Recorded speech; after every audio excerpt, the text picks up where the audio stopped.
Tonight, you've probably seen ads about GLP-1 drugs like Ozempic and Wegovy that have drastically changed the weight loss industry. But now doctors are finding those very same drugs can also help curb alcohol addiction and substance abuse. NBC Connecticut's Jane Chaco explains how it works.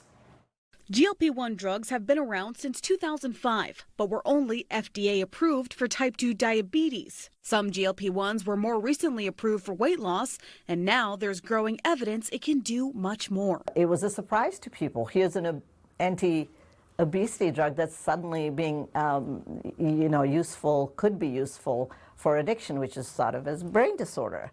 So you've got a metabolic disorder, and then you've got a brain disorder. Dr. Rajita Sinha is a psychologist and professor at Yale, specializing in addiction and stress.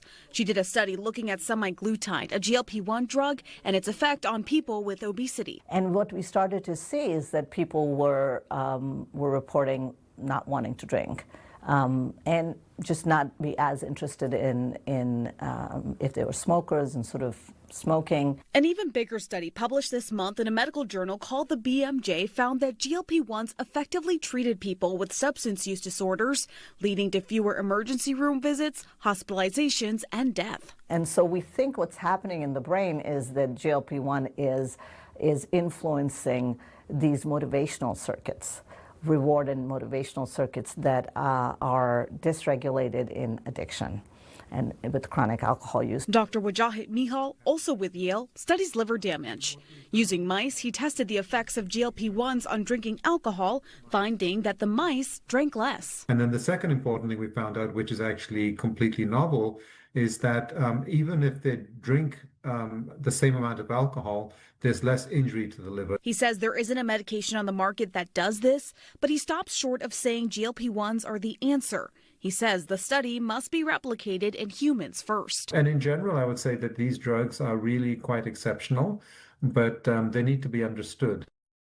And Keisha, both of these doctors went out to say there needs to be a lot more testing, and these drugs might not work for everybody. That's really something important to keep in mind. Tell me this, Jane.